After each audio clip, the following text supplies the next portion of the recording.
You're listening to The Hour of the Time. I'm William Cooper. Folks, this is the first night broadcasting on our new times and our new frequencies and our new satellite. And just as usual, when things are new, things don't go like they should be. So I hope you'll excuse the late entry into this hour.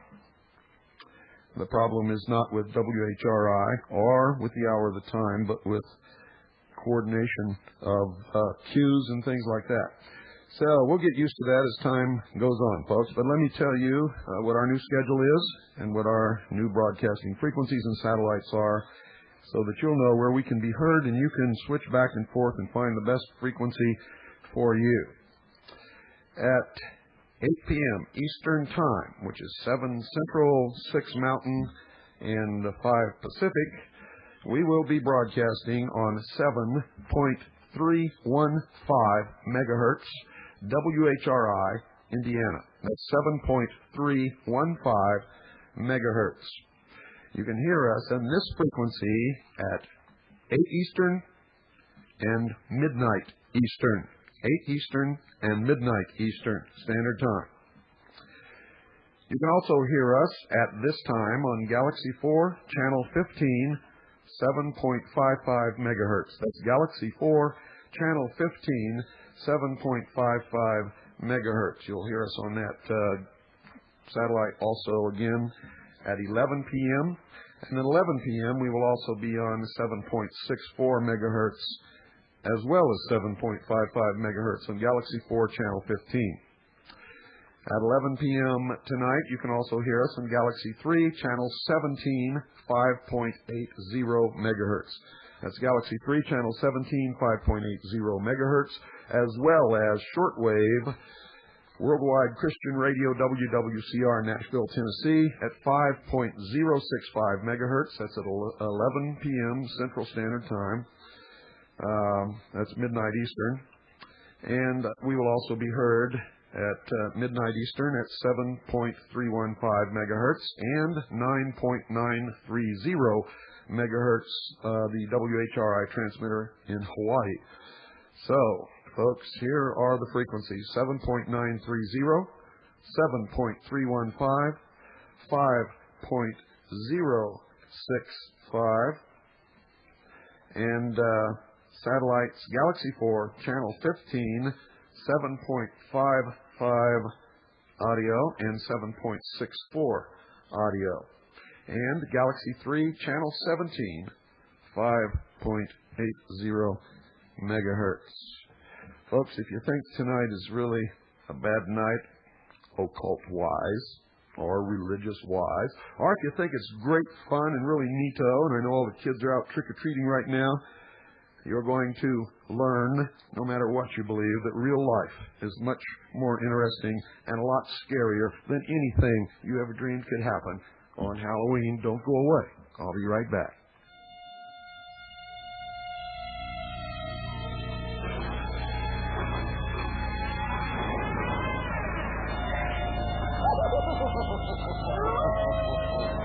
Welcome, ladies. Would you like to dance again? Are you happy to come to the Crypt Keeper's party? A monster bash, if you will. Come on down!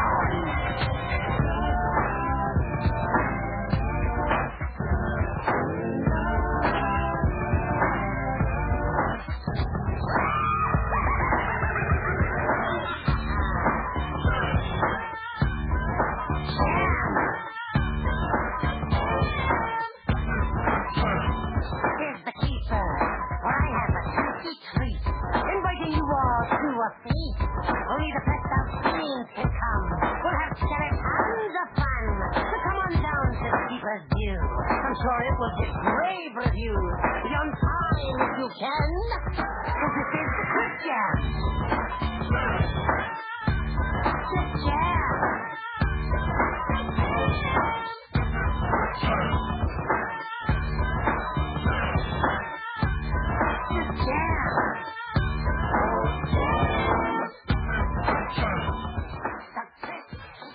From the Arkansas Democrat Gazette, October 22nd, 1994. United States concealed human tests of radiation. Panelists uncover Cold War projects. Washington, D.C., the Associated Press. Intentional radiation releases and human experimentation appear to have been frequent and widespread in the government's Cold War nuclear programs, a presidential panel said Friday. In an interim report, the Advisory Committee on Human Radiation Experiments said it had documented at least 400 cases of human medical experiments involving radiation and had fragmentary indications of 1,000 more. And that is not even taking into consideration the intentional release of radiation drifting in the air over populated centers to test the effects from not only nuclear reactor sites, but nuclear weapons assembly sites and several other very suspicious incidents, including a possible nuclear detonation at Port Chicago. It also said it found that hundreds of intentional releases of radiation, many more than previously suspected, had occurred as part of the country's nuclear programs between the 1940s and 1975. It was not clear from the data provided how many of those releases involved exposure of the general public or what levels of exposure were involved. But Dr. Ruth Faden, the committee's chairman, said detailed information about many of the cases may never be known because of scant or missing documents. She also complained of significant roadblocks still being erected by government officials who are refusing to declassify information about many of the radiation releases involving nuclear weapons programs. In a lot of cases, we may never have the kind of detailed information for drawing moral evaluations, said Faden, a professor of bioethics at Johns Hopkins University. The advisory committee, charged by President Clinton last December to examine the extent of human radiation testing during the Cold War, will issue its final findings in 6 months, including recommendations on whether the government should compensate victims of improper or unethical actions. Clearly, a case of the man who perpetrated the Waco massacre, calling those who perpetrated the radiation tests the black kettle. Vader said that of the 400 biomedical experiments involving human subjects documented so far, it is clear some may have had therapeutic goals, while others were aimed simply at learning more about radiation's effects on the body, something that was largely a mystery early in the nuclear age.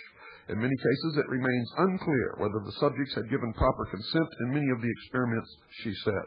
But Faden said it is clear from documents uncovered so far that even in the 1940s and early 50s, there was active debate at the highest reaches of government about whether humans should be used to learn more about radiation.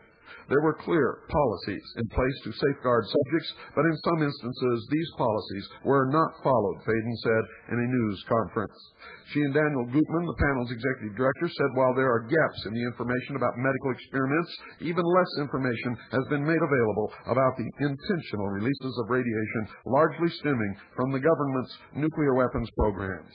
A General Accounting Office report last year cited only 13 such releases, but the advisory panel has learned of at least several hundred such cases, and there likely are even more, Gutman said. He said the Defense Department continues to argue that details about the releases should remain classified for national security. Those of you who read my book 4 years ago got the jump on this story and a lot of others.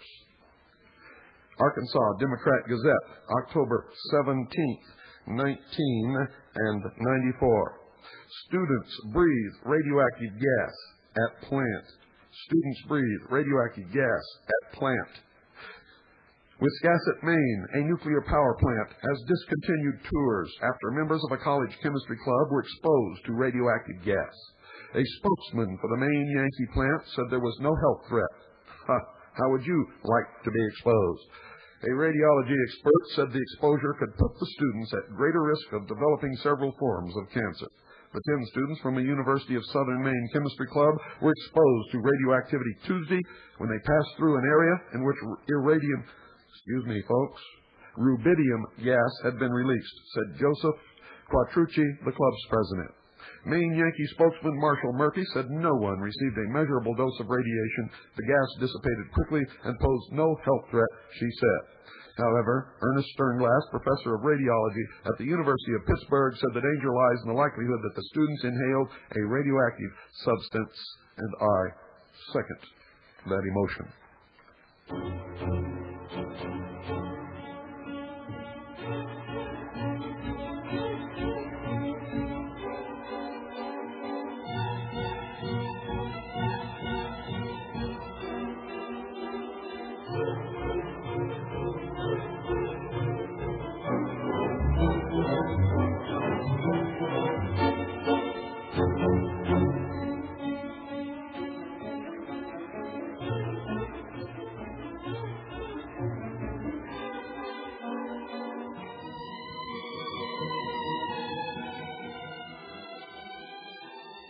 Arkansas Democrat Gazette, October 9th, 1994. U.S. gutted body in radioactive cover-up, widow charges. The Associated Press, Cincinnati. They came the day after Larry Hicks' heart stopped, and when they left, they took bones and liver, kidney, and spleen tissue. It was, says his widow, a clandestine and ghoulish operation. Hicks had worked at the Fernald uranium processing plant for a dozen years. These ghouls were agents of the federal government, and Diane Hicks is still furious at the treatment her husband's body received. We're talking about a human being. We're talking about the father of my children, she said. It's just horrible. The public should know what they're capable of doing. The United States Department of Energy says hundreds of current employees at nuclear technology sites nationwide willingly agreed to donate their organs and tissue through a volunteer program. The tissue samples and records stored at the U.S. Transuranium and Uranium Registries in Richland, Washington, are used to update radiation exposure standards and determine whether former employees of contract workers died as a result of radiation exposure, Department of Energy spokesman Ken Morgan said. But Diane Hicks and others say that the Energy Department arranged with coroners to quickly take away internal body organs of dead workers in order to destroy evidence. To destroy evidence and protect the government against lawsuits alleging the victims were killed by workplace exposure to radioactive substances. Morgan said the Department of Energy didn't do anything here other than ask for some tissue samples and the data. Louise Rossell, a lawyer for Diane Hicks, says there is no indication that Hicks or his family ever signed any consent form authorizing donation of the organs or of any body tissues. Hicks, 33, worked at the Fernald plant near Cincinnati as an inspector. On May 8, 1985, an equipment failure dumped enriched uranium on him, Diane Hicks said. 12 days later, she said, her husband awoke feeling weak and ill. He sought treatment but died of heart failure. That day, the doctor who treated him told the coroner that the death was consistent with heavy metal poisoning. Diane Hicks said the tissues were taken from her husband's body without her knowledge or consent. She sued, but in 1986, a federal judge ruled that under Ohio law, the Hamilton County coroner had properly taken control of Larry Hicks' body and had legally ordered an autopsy. The United States District Judge S. Arthur Spiegel also ruled then that National Lead of Ohio Incorporated, the Department of Energy's contract operator at Fernald, and the Hanford Environmental Health Foundation, the Department of Energy contractor that operated the Transuranium Registry at the time, were protected by the same state law in offering assistance to the coroner. And if you buy that, I've got a bridge to sell you folks. Mutilation attacks leave 8 cows dead. Arkansas Democrat Gazette, October 8, 1994. Conway. Faulkner County authorities are investigating the mutilation deaths of 8 cows, said Jim Woolley, Chief Deputy Sheriff.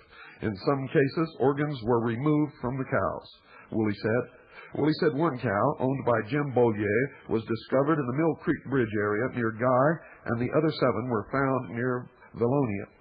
Larry Nicholson found the 7 cows in Valonia over a period of several weeks, Willie said. More mysterious cattle mutilations. Governor. The California governor backs ID card to prove citizenship. I warned you people, and you won't listen.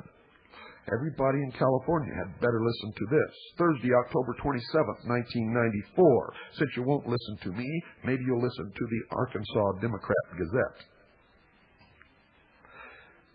By Susan Yoakum, San Francisco Chronicle. Californians will have to carry an identification card to prove they are legal residents if Proposition 187 wins voter approval November 8th. Governor Pete Wilson told the San Francisco Chronicle. In an interview, Wilson said proof of citizenship would have to be displayed in order to enroll children in school or to receive non-emergency health care. Wilson, who is seeking re-election and is made to support of Proposition 187, one of the centerpieces of his campaign, said the documentation that parents would have to show to enroll their children in school or that anyone might be asked to provide to receive non-emergency health care would be similar to that required for employment under an 8-year-old federal law. I'm talking about something that would be a single card substitute for all of the other things that are now presented to satisfy the Immigration Reform and Control Act, Wilson said Sunday during an interview at his campaign office in Sacramento. National health care was defeated, folks. They just go about it another way. And you all jump on the bandwagon, think that your life is going to be better if you get the illegal aliens out of your state.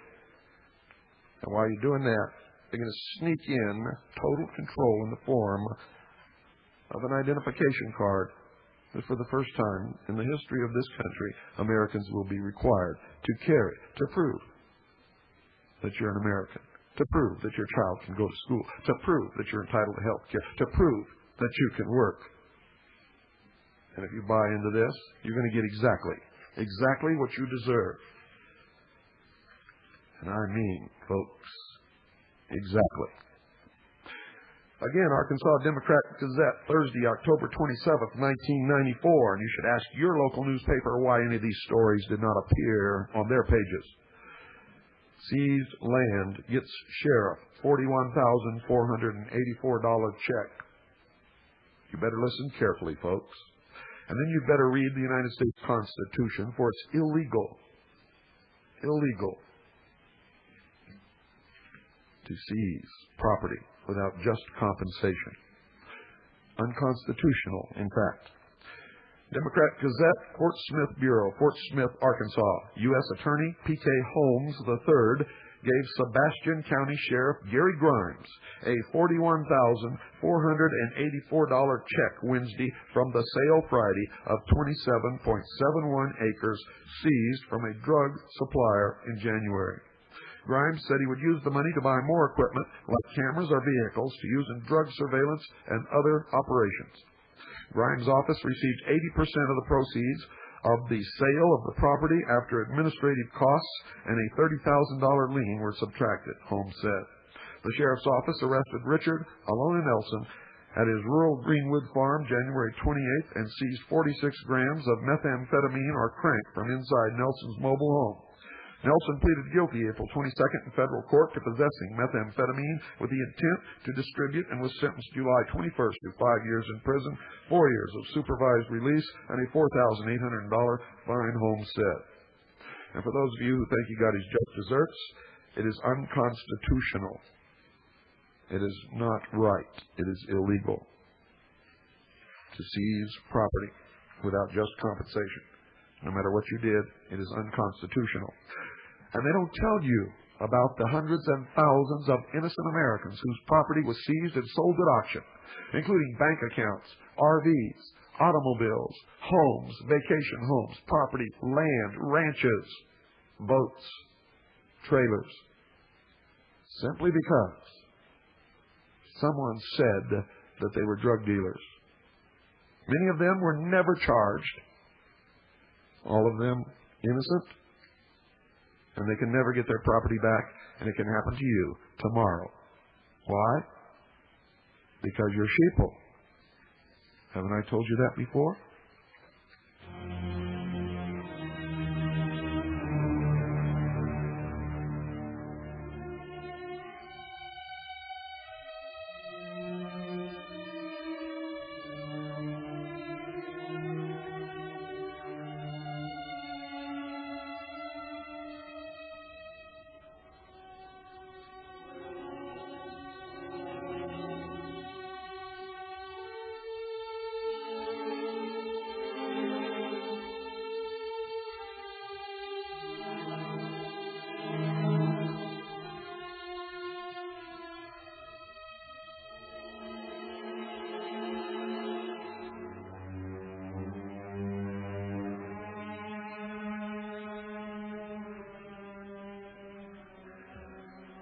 Don't cross this threshold. By Richard John Newhouse, Wall Street Journal, Thursday, October 27th, 1994. A panel of 19 experts appointed by the National Institutes of Health has recommended federal funding for conceiving human embryos in the laboratory for the purpose of subjecting them to experiments that will destroy them. The National Institute of Health has set a November 1st deadline for public comment, and that's tomorrow. You had better phone. You had better travel, pound, beat on the desks of your congressmen and senators and the National Institute of Health to make sure that this line is not crossed. Federal funding for conceiving human embryos in the laboratory for the purpose of subjecting them to experiments that will destroy them. Abortion is murder. This is worse than murder. One expects that most people, upon hearing such a proposal, experience an immediate and strong distaste and recoil. And that recoil should not be discounted as an irrational reaction. It may signal a deep, intuitive awareness of lines that must never be crossed if we are to maintain our sometimes fragile hold upon our own slender threads of humanity. If there's any humanity left in this nation, it had better show up now over this issue. An editorial by Mackie Loeb. And this is from the Union Leader. In fact, she is the publisher and majority owner of the Union Leader, which means somebody out there, at least in the press, is listening and concerned. Want to be scared? Here comes the United Nations.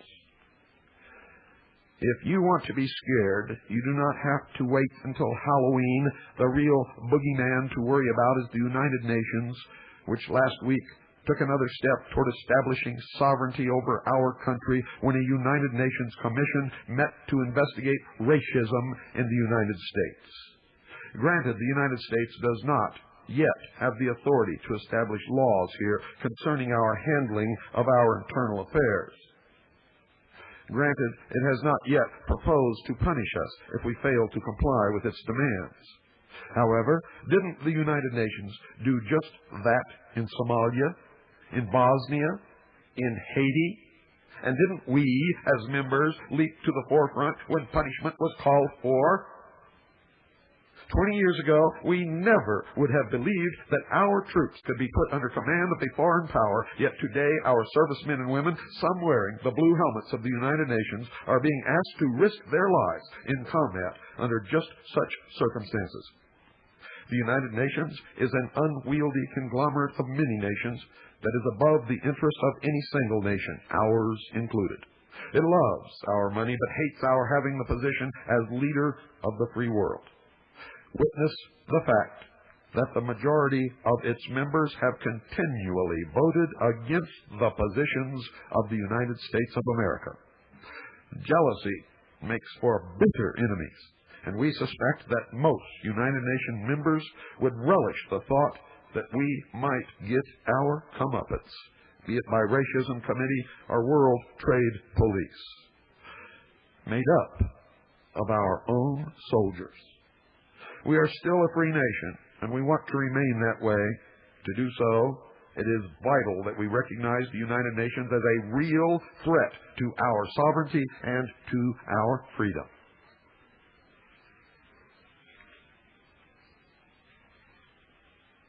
The special computer, ladies and gentlemen, and digital effects for the motion picture Stargate were produced by Kleiser Walzak Company, which also produced special effects for Douglas Trumbull's Luxor Hotel,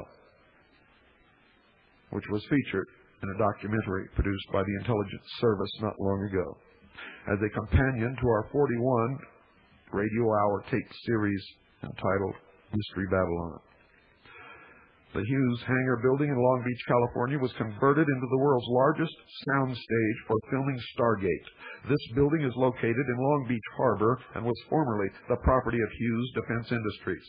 The interior dimensions of the building are 480 feet diameter, 138 feet to the center skylight. The building was previously used as a hangar for Howard Hughes' Spruce Goose. The building will continue to be used as a soundstage and has been contracted for the filming of Batman 3 and Spider-Man. The primary location for outside filming for Stargate was Yuma, Arizona.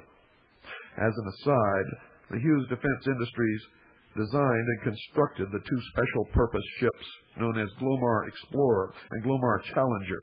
These were used in various covert United States government programs, including the deepwater salvage of a Russian nuclear submarine. One of these Glomar series ships sank off the coast of Vietnam with the reported loss of all hands about 1982. The ship sank in a storm while reportedly conducting oil exploration operations. The Glomar series were home ported in Long Beach. The motion picture Stargate, many other motion pictures and television programs are psychological operations directed against the American people. Thank you, John, in Calgary, former radioman first class, United States Navy. Don't go away, ladies and gentlemen. We've got an awful lot to cover. They said it couldn't be done. Couldn't be done. Couldn't be done. Couldn't be done. Now, at last, I've created the Frankenstein monster. This is Count Dracula speaking. The Frankenstein monster has escaped. Don't try to hide. I'm babyface. We're here in Washington at a special meeting. Ladies and gentlemen, the President. Hello, baby. Mr. President, what happens if the monster cannot be stopped? Army radar has picked up the monster, heading toward Philadelphia. This is Westbrook Van Eastbrook reporting. We're now here in Philadelphia, where the entire U.S. Army is awaiting the battle of the century. We spotted the monster coming this way. It's Frankenstein. Just call my name. The Army has opened fire on the monster. But he still keeps coming. Hold your fire. Dr. Frankenstein's chief assistant is stepping forward. He's trying to speak to the monster. You don't remember me, but I remember you. The monster is attacking him. All efforts to stop Frankenstein have failed. There is only one hope left. I, Count Dracula, will speak to the monster in the only language he understands. Come prima to be prima, damelo. It's no use. Nothing can stop the monster. He's heading into the local television studio.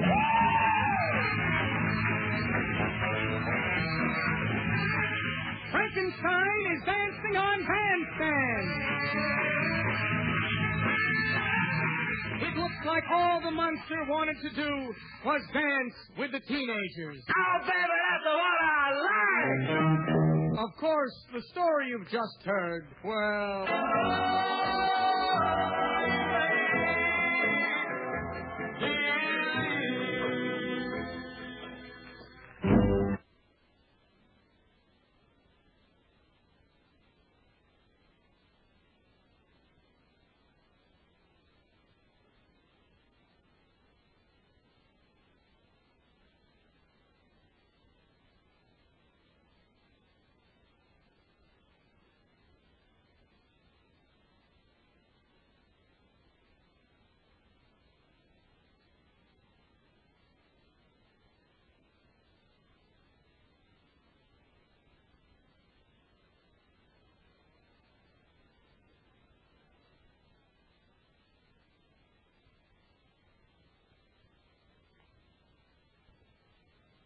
be make-believe, folks, but I doubt it. I doubt it very seriously. If you've been listening tonight, you know that real life is much scarier, much more interesting than make-believe anyway. From the Kansas City Star, Sunday, October 9th, 1994, and listen very carefully. We are now broadcasting 7 times a night on 2 different satellites and 3 different shortwave frequencies due to the patriotism and the concern of Swiss America Trading. It's costing them a lot of money. Now listen to what I'm going to read to you from the Kansas City Star and understand that if you listen to this program and you derive real interest and good information, and if it has a major effect upon your life, and then you go out and deal with somebody else other than Swiss America Trading, you're not going to be listening to this broadcast very long. Understand that loyalty is one of the qualities that made America great. Patronize the people who bring you the best. And believe me, ladies and gentlemen, if you're a new listener, you may not know it. But if you've been listening for a while, you know that this program, The Hour of the Time, is the very best and is the last place where you can find the truth in the entire world. From the Kansas City Star, Sunday, October 9th, 1994. Granville's gone gaga over gold. Irrepressible market guru Jacques Granville is way out in front, plowing ground, again, big time. While gold is coming back into vogue as inflation fears have begun to mount, even the most rabid gold bugs look timid nowadays compared with Granville. Granville, who publishes his investment newsletter out of Kansas City, declares himself the biggest gold bug in the world right now. Believe it. Granville, incidentally, is as bearish on the stock market as he is bullish on gold. He says stocks will be smashed between now and Thanksgiving. This lugubrious outlook results from the recent behavior of the market's advanced decline line, which is one of the myriad technical indicators Granville has spent a lifetime tracking. He expects the stock market swoon to last until late next year, but that's another story. The most fascinating tale currently being spun by Granville is his forecast of gold's spectacular ascendancy, which will coincide with the Treasury Department's change of United States currency to foil increasingly high-tech counterfeiters. The first denomination due for a facelift is the $100 bill in 1996, and the process won't finish until 2000. In a recent advisory, Granville told clients that as the date of the $100 changeover nears, the dumping of old bills by those involved in illegal commerce will cause gold to boom as the dumped dollars move into harder currencies and precious metals. I second that emotion. He predicts gold will go as high as $2,600 an ounce within 2 to 5 years. I predicted as long as 2 years ago that it will reach $2,500 an ounce, ladies and gentlemen. If you won't listen to me, listen to him. Remember, there are a lot of people out there who have billions of dollars in money that they cannot change legally. The only way to convert it from the old money to the new money is to buy gold or silver and then sell it at a later date. In the meantime, the price of gold and silver will escalate to unheard of highs. Call now, 1-800-289-2646. Swiss America Trading brings you this program. They can also bring you financial security. 1-800-289-2646. That's 1-800-289-2646. Do it now. You'll be glad that you did. Stop! Stop or I'll shoot! It's the Frankenstein monster! This is Westbrook Van Eastbrook Jr. Frankenstein has returned. Mr. President, how do you feel about this situation? Woe is me, I should have seen it. The most fearless gunfighter in the West is riding in to stop the monster. It's Sheriff Tom Dooley. Beep, beep, beep, beep. It's harmless, beep, beep, beep. Sheriff Dooley, you're the only one who can save us from the monster. Oh, you sweet man. These two great gunmen are about to face each other. Frankenstein has one last word to Tom Dooley. Oh, boy, you're bound to die. They've drawn their guns.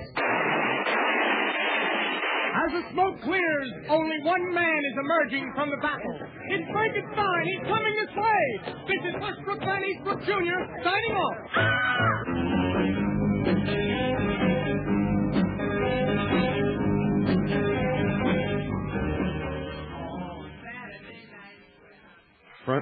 page, ladies and gentlemen, of the Detroit Free Press, Thursday, October 27th. Cops launch mock raids and provoke real concerns, by Nancy Costello, Free Press staff writer.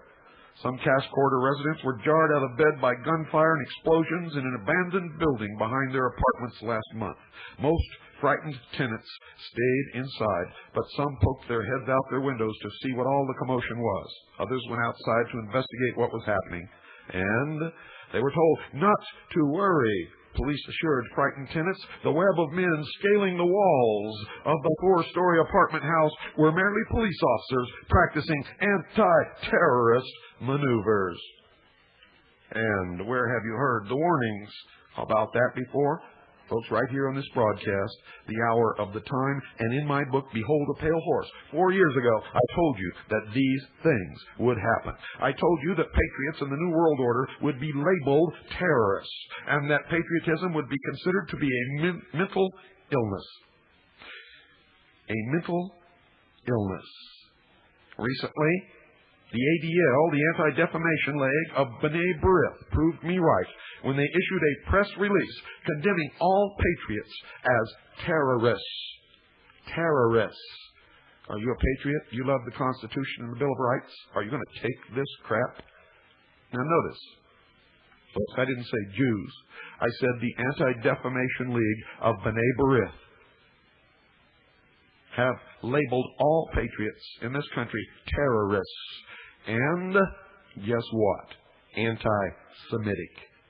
Now, if you've been listening to this broadcast, you know that I'm not a terrorist.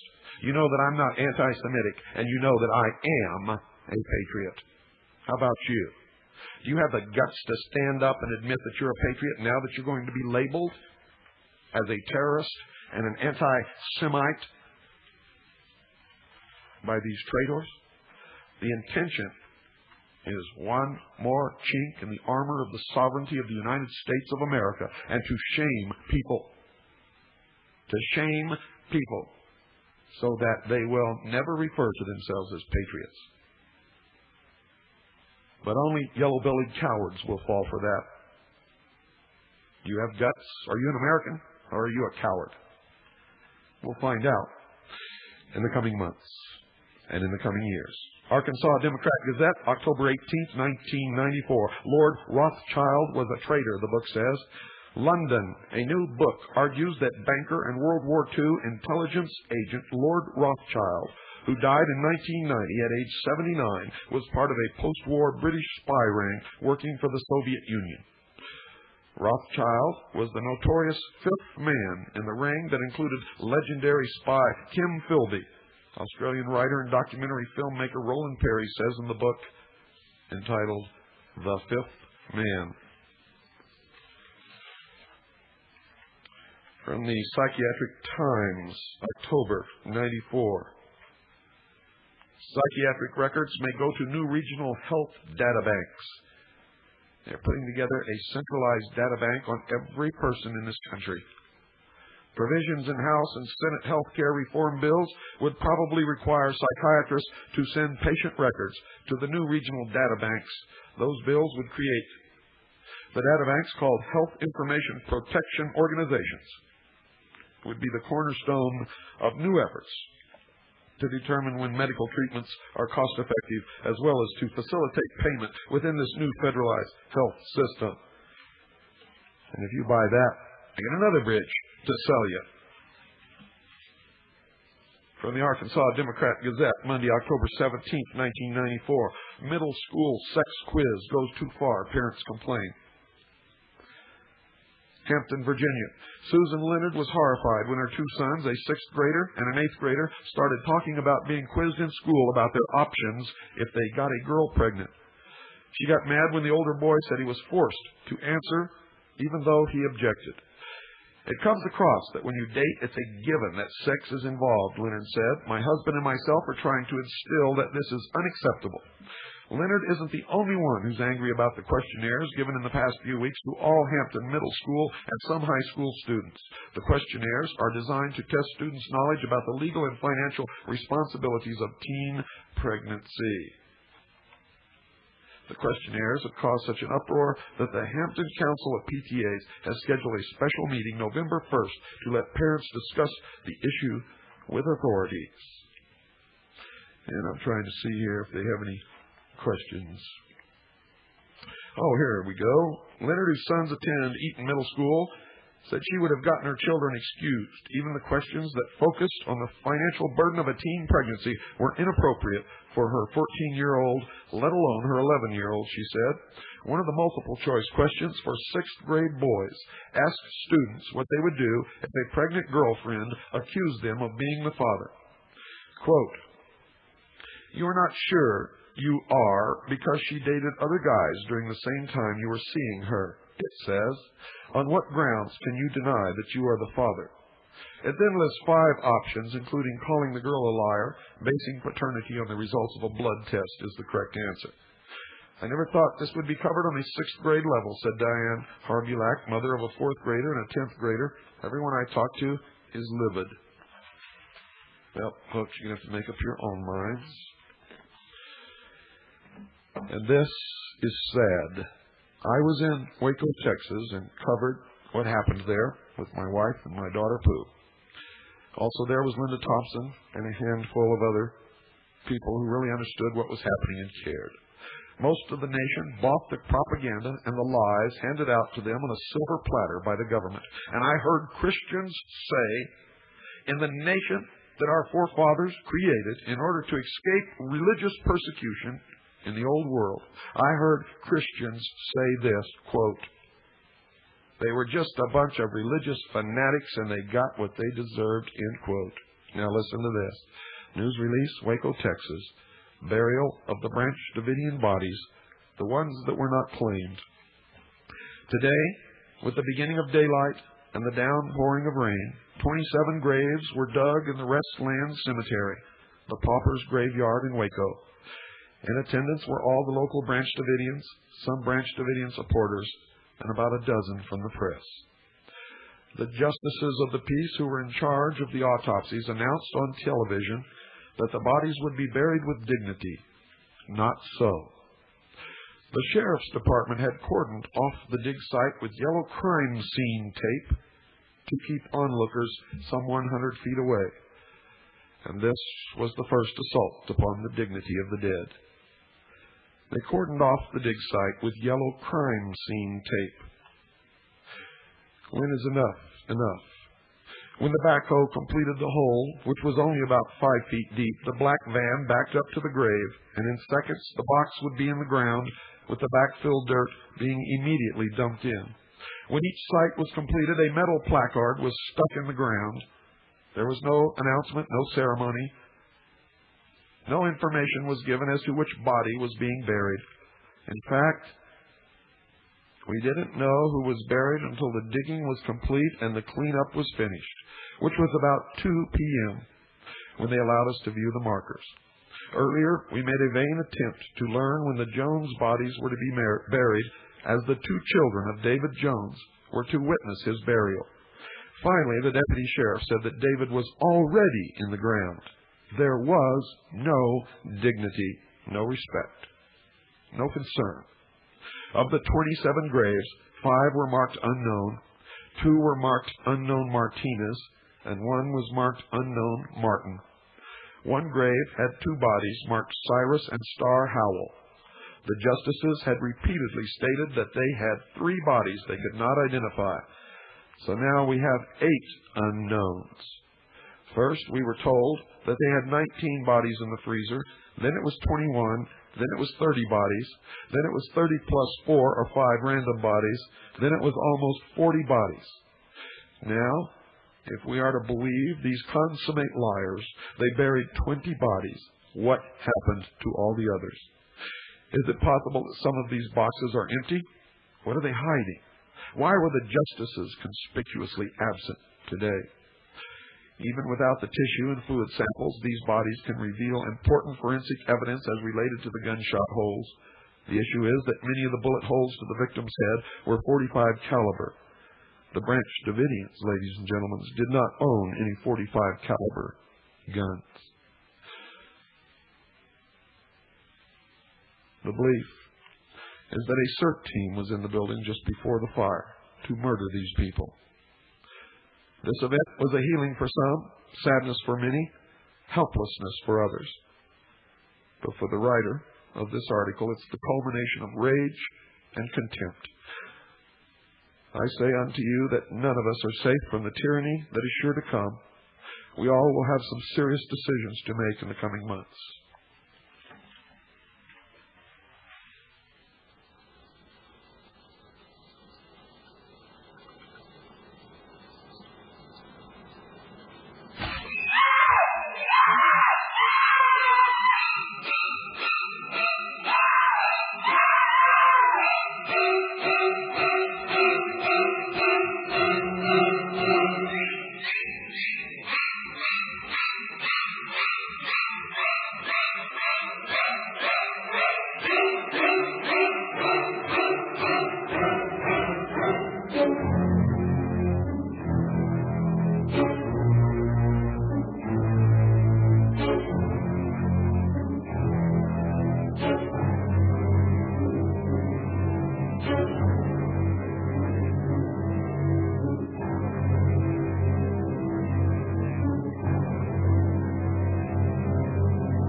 For those of you who have read my book, Behold a Pale Horse, you know what FEMA means, the Federal Emergency Management Agency. And you know about the executive orders that have been signed that in case of a declaration of national emergency, martial law could be declared at any moment, and FEMA could take over local, state, and federal government across the nation. It has been the policy of the United States government to make sure that a national emergency has been declared at all times for the past, ladies and gentlemen, listen to this,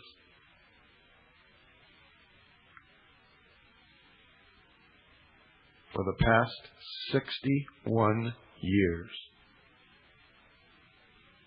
For the past 61 years. The latest, and these are laws, you know. We're supposed to have a system of checks and balances, a balance between the legislative, executive, and judicial branches of government. But through the initial declaration of emergency upon the bankruptcy of the United States government way back in 1938, the judicial branch was placed under the executive branch and no longer functions as a check or a balance, as federal judges receive their paychecks from the executive branch and not from the judicial branch of government.